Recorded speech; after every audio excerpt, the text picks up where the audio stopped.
Estamos nuevamente aquí en Mujeres Líderes y ahora vamos a tener la oportunidad de charlar con María Laura Tramezzani, que es economista y una mujer con mucho recorrido y trayectoria en el mundo de las finanzas.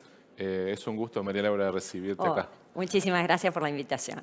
María Laura, bueno, la verdad que me va a interesar mucho poder un poco que tu mirada nos sirva para ver de alguna manera lo que han sido los avances, porque vos entraste, digamos, hace muchos años al sector financiero, muy joven, trabajaste en el Bank Boston, digamos, fuiste una persona a la que siempre referenciábamos cuando había que buscar, bueno, quiénes eran las pocas mujeres que en ese momento estaban en el mundo financiero trabajando en posiciones de liderazgo y siempre eras una de las personas destacadas. Así que me gustaría un poco que me cuentes cómo fue para vos ese recorrido, o sea, ¿dónde viste el techo de cristal cerca en ese recorrido de tu carrera? Por eso te digo, recordemos un poco tu paso por el Van Boston, Consultat y bueno, otros roles hasta un poco tu rol actual, que sos un poco ya administradora de fondos de inversión, pero más a nivel privado, ¿no es cierto? Totalmente, totalmente. Bueno, primero yo te diría, fue una trayectoria extraordinaria. Y sí. Extraordinaria. Si la tuviera que volver a vivir, la viviría exactamente igual que como la viví. ¿Algo distinto harías o te parece que el recorrido No. te fue bien? No, nada. Lo que sí, cuando vos mirás eso en perspectiva, lo que ves es que había no solo audacia, sino una cierta imprudencia, que cuando vos lo mirás con los años, decís, wow. Pero sin esa imprudencia ¿Imprudencia por confiar en vos? No. ¿Por qué? Imprudencia porque no mirabas al costado. Ah. Era cuestión de ir para adelante y para adelante se iba. Y cosa que, a ver, cuando te pasan los años, vos decís, sería mejor... Hoy no lo haría igual, pero no lo haría igual porque estoy parada acá. Pero Claro. si no lo hubiera hecho de esa manera, nunca llegaba. Entonces, eso es interesante, porque ¿qué quiere decir eso? Y sobre todo cuando estás hablando a un público, digamos, a mujeres jóvenes, a mujeres que quieren y están comenzando esa trayectoria, yo te diría que un poquito de locura es buena. Un poquito de locura es buena, eso de soñar el sueño imposible es importante y de que sean grandes ideales, te diría, porque sin eso, el llegar por llegar no tiene sentido. Hoy, de alguna manera, las empresas en el sector privado, hay una política que facilita de alguna manera esa carrera, esa posibilidad de que, digamos, de que las mujeres puedan tener posiciones de liderazgo. ¿Cómo lo ves hoy desde tu perspectiva? Donde, como decís vos, había que, en todo caso, pelear un poco más a brazo partido, ¿no? Sí. ¿Cuál es tu sensación cuando ves hoy un poco el presente mirando y comparando contra lo que te tocó enfrentar? A ver, primero que les digo, aprovéchenlo. Claro. A ver, cuando a vos se te da una oportunidad buena de estas que te la hacen más fácil en la vida, es una estupidez no hacerlo. Claro. Entonces, aprovechalo.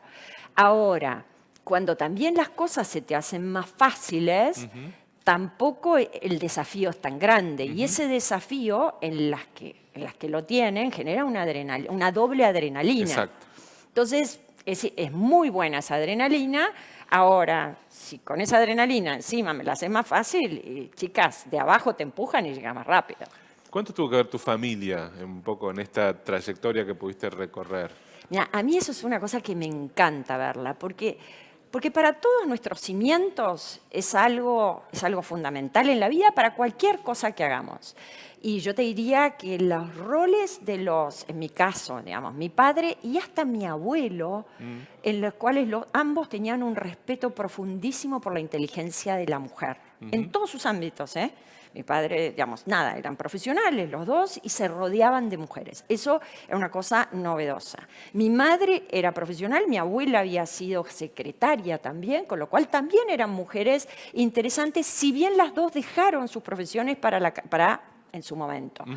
Pero lo que te genera eso, yo te diría, es una cosa de, primero, que tenés muy metido adentro el respeto que tienen que tener por vos. Porque lo tenía en tu casa, uno. Dos, en mi casa había una cosa muy interesante que fue que las mujeres me admiraron, mis dos, mi madre y mi abuela.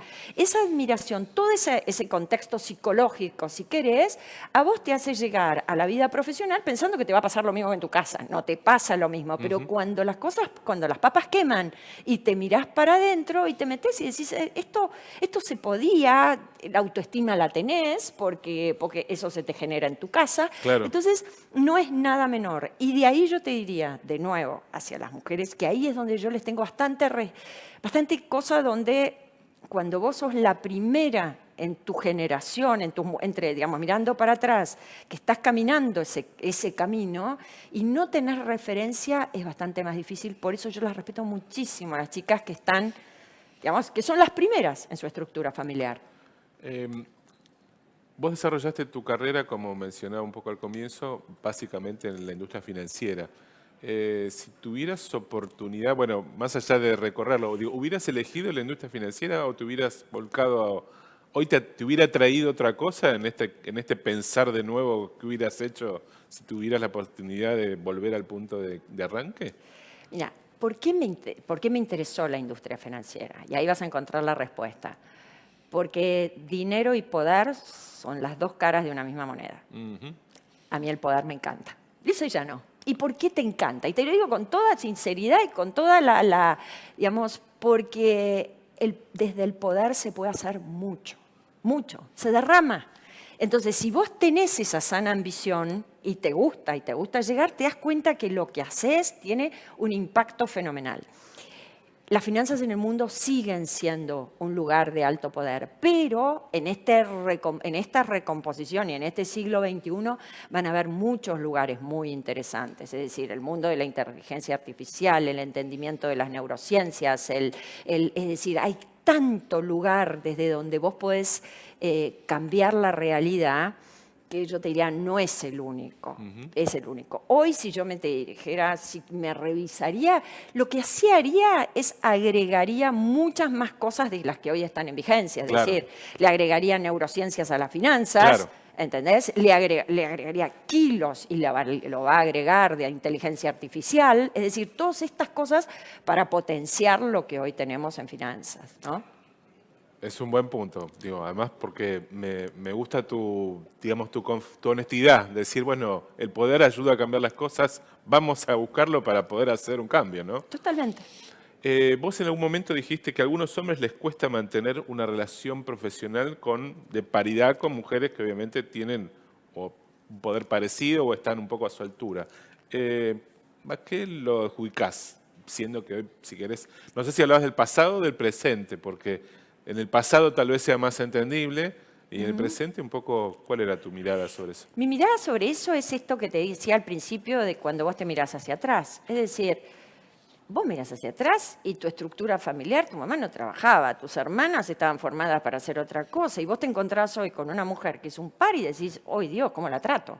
Es decir, hay una cosa más de confusión, de dificultad, de entenderlo. Yo los entiendo un montón, porque digo, a ver, se les presentó una nueva persona que tiene unas capacidades súper complementarias, que a ellos les cuesta verlas todavía como complementarias, porque además, sobre todo, cuando esas cosas las notas mucho cuando se producen pruebas ácidas, y la prueba ácida es cuando los lugares se achican. Claro. Y los lugares se achican y decís, vos sos yo, y bueno, ¿y por qué vos sos yo? Si este lugar era naturalmente mío.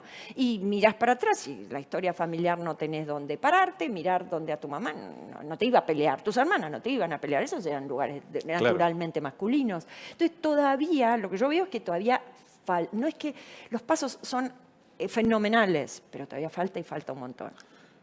Puede ser que eso esté también asociado a que el mundo de las finanzas es un mundo más áspero, digamos, donde hay, si querés, intereses más palpables. Sí. Puede ser algo que lo vincule, sí. Totalmente, totalmente, y por eso es que a mí me encanta que las mujeres se metan en este mundo. Porque si no llegás a este mundo, a un mundo donde nos guste o no nos guste, el dinero es el que marca nuestro mundo. Es decir, a ver, las compañías se generan para ganar dinero. Es decir, el mundo el mundo capitalista es esto. Entonces, y el centro y el corazón y el nudo de eso está en la estructura financiera. Y ahí no hay tu tía, porque tu materia prima es el dinero. Entonces, en la medida que las mujeres vayan entrando en ese mundo, de alguna manera ayudan también a humanizarlo. Claro. Y es fundamental esto, porque el dinero al final del día es un medio, no es un fin en sí mismo. Y la percepción de ese medio, si vos lo empezás a entender, bueno, das vuelta a la concepción que hay también de las finanzas. Es de esperar que, digamos, que la mujer pueda aplicar esa visión. Hoy, por ejemplo, pensando, bueno, estuvo Silvina Batakis, ¿no?, que es presidenta del Banco Nación, y sin ir más lejos, el Fondo Monetario Internacional, que es un organismo que concentra algo más que poder, digo, hoy está manejado por dos mujeres, ¿no? ¿Sí? Digamos, su directora y la subdirectora son dos economistas, conocemos más a Cristalina Georgieva. Ahora, la pregunta es, ¿por ser mujer solamente eso puede ser dar la perspectiva de un cambio? ¿O hace falta, como decís vos, ir por ese cambio? No, hay que ir. No, a ver, el género no te hace No la te hace. diferencia, no, de ninguna manera. De ninguna manera. Lo tenés digamos, que adornar y cargar con mucha sustancia. No, para nada. Y aunque hoy no estás en el mundo corporativo, pero me gustaría un poco conocer tu mirada sobre cómo ves a las mujeres hoy ejerciendo las posiciones de liderazgo. Digamos, ¿ves que están en esa actitud o un poco de alguna manera están tratando de defender las posiciones que lograron? No, Hay de obviamente todo, sí, hay de todo, hay de todo. Hay algo que yo te diría, haría un llamado a las mujeres en eso cuando van logrando esos lugares. Tenés la tentación de ser única, es muy interesante. Entonces, es decir, lo que ahí yo creo que que no tienen que reinar, tienen que tender manos hacia abajo para acercar más mujeres. Ahí yo te diría que es un tema que me parece muy importante, que esta cosa de la sororidad y de alguna manera y de la generosidad se dé. Porque a todas les costó mucho, ninguna llega por generación espontánea. Entonces, cuando llegás, sé muy generoso para tender una mano. Hoy también uno de los temas que mencionamos es que de alguna manera la promoción para que las mujeres ocupen un lugar, en el caso de la política, está regulado por una ley. Hoy también hay como iniciativas para que parte de los directorios en las empresas tengan roles de mujeres en ese liderazgo. ¿Cómo ves esa ayuda regulada? ¿Cuánto ayuda y cuánto depende un poco de la propia, digamos, del propio género femenino, un poco de buscar ese liderazgo? Yo creo que está bien, está bueno, ¿entendés? Porque vos te das cuenta que si esos cupos en última instancia no existen, es muy, muy, muy difícil. Pero eso hay experiencia internacional, es decir, la tenés experiencia en Dinamarca, la tenés experiencia en Suecia.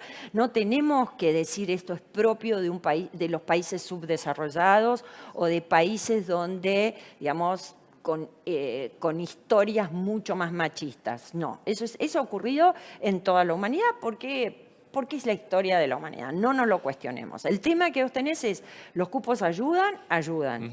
Creo que ojalá los rellenemos con mucha idoneidad. Pero me parece que, ya que existen, hay que aprovecharlos. ¿Y en qué otro ámbito te parece que sería necesario que de alguna manera, porque siempre hablamos, bueno, es un poco lo que somos un medio de economía, digamos, hablamos del mundo de las empresas, pero dentro de la sociedad hay otros ámbitos en donde te parece que todavía hace falta profundizar este tipo de estímulos? Me pregunto, por ejemplo, en el mundo de la educación, que es tan crítico para formar los patrones culturales que uno después trata de cambiar con cupos, ¿no? ¿Te parece que la educación es un rubro que también podría estar, digamos, sujeto a este tipo de estímulos para favorecer la presencia de las mujeres en ámbitos de decisión? En eso, y yo te diría al revés, de hombres en educación, te diría a nivel raso y llano. Es decir, el mundo es un mundo de 50% y 50%, con lo cual, salvo cosas muy específicas, ¿por qué no estar abierto a que sea 50 y 50 todo compartido? Es porque es ancestral, nada más. Bueno, quiero redondearte con algo con lo que hablamos al principio y que vos Sí. marcaste poderosamente, y es la mujer y el dinero. Total. ¿Qué falta ahí todavía? Porque me parece que así como vos lo tomás como un, digamos, como un objetivo natural, también bueno, hay gente a la que todavía le cuesta separar o manejar independencia o tener como poder tomar sus propias decisiones sobre el dinero que construye desde su propia tarea o en una pareja. Total. ¿Cómo ves a esa relación de mujeres y dinero? Horrible. Horrible. Horrible, horrible, le falta un montón. Y no sé, a ver, a mí obviamente que con la historia que tengo, me es muy fácil y muy connatural, me cuesta entender que es decir, que vayas por un lugar de tanta búsqueda de crecimiento profesional, de tanto querer llegar en la escala jerárquica, sin su natural, contraparte, ¿no? su natural contraparte, que es el dinero. Entonces, y ahí ves todavía una diferencia brutal entre hombres y mujeres. Los hombres llegan a un puesto más alto y te preguntan, ¿y cuánto me vas a pagar? Las mujeres están fascinadas y te agradecen porque le diste digamos, un escalón jerárquico más alto. ¿Y después saben qué hacer con el dinero? No, nada. No, en general no. Hay general una no. falta de cultura brutal. Con lo cual también eso es importantísimo. Pero importantísimo. Porque eso también empodera. A ver, te da mucha libertad. El dinero es abrirte las alas a la libertad. Me gusta esa frase como cierre nuestra charla. María Laura, como siempre, un placer poder haber compartido todas estas ideas. Gracias por estar en Mujeres Líderes. 1.000.000 de gracias a ustedes. Por favor. Estamos ya en un minuto continuando con nuestro ciclo de Mujeres Líderes.